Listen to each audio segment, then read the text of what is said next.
In this video, I'm going to explain how to stay safe whilst kayak fishing, and I'm going to lay out 5 crucial steps to ensure a safe and enjoyable day on the water. Yes! This video isn't about how to catch the fish, but it's about how to stay safe while doing so. Okay, so the first non-negotiable step before you hit the water is to check the forecast.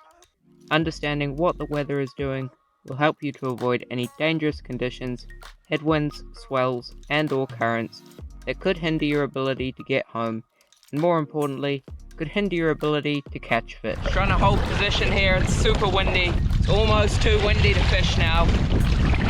The forecasting service that I like to use is Predict Wind. It gives you access to 5 different forecasting platforms, as well as swell, wave height, and tide times for any location throughout the world.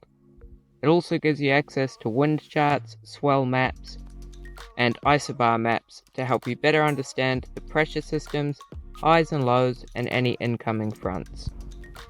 When picking the day to go fishing, try and look for a forecast that is less than 10 knots of wind and no fronts are approaching. Ideally, plan your route around the wind so that you have a tailwind on the way home. There's nothing worse than being stuck out wide and having to push into a headwind all the way home.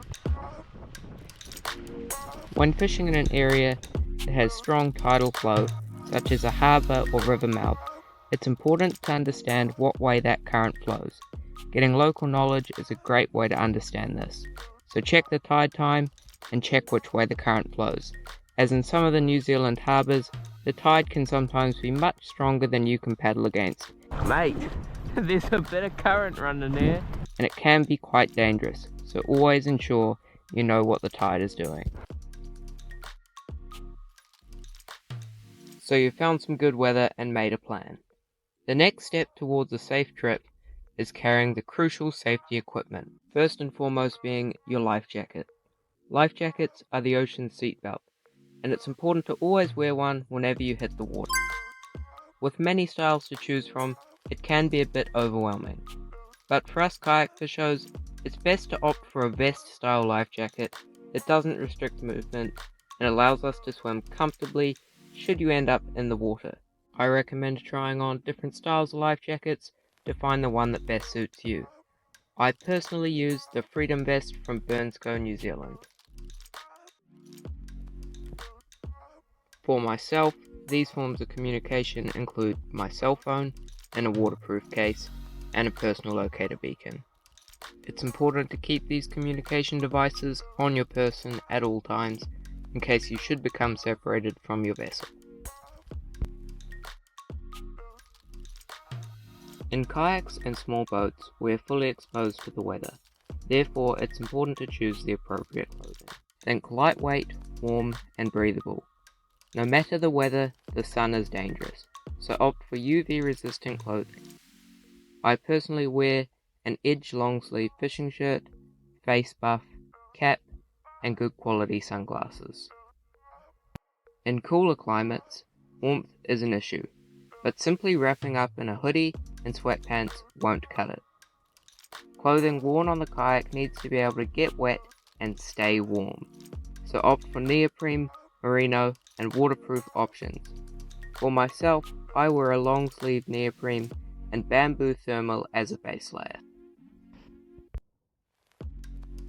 So you've checked the forecast, you've got a good forecast, you've got your life jacket, you've got your clothes, you've got your safety gear, you've got your communication. Before you hit the water, there's 1 or 2 more things you need to do. First being, have a backup plan. If the weather does go bad, know what your plan is. Looking at topographical maps, finding cliffs that you can find shelter under, headlands, or even another place to land. If it comes to it, it's always good to be able to land at a different beach, hitch a ride back to your car, and then pick up your kayak from there. Always good to have a plan B if something goes wrong.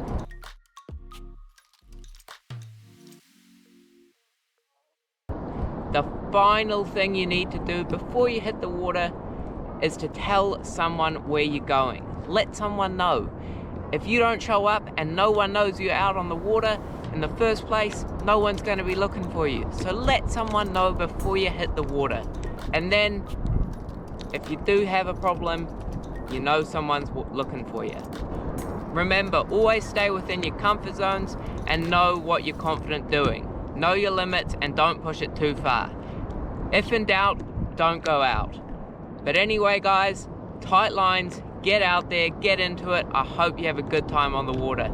Cheers guys, I'm out. Whew.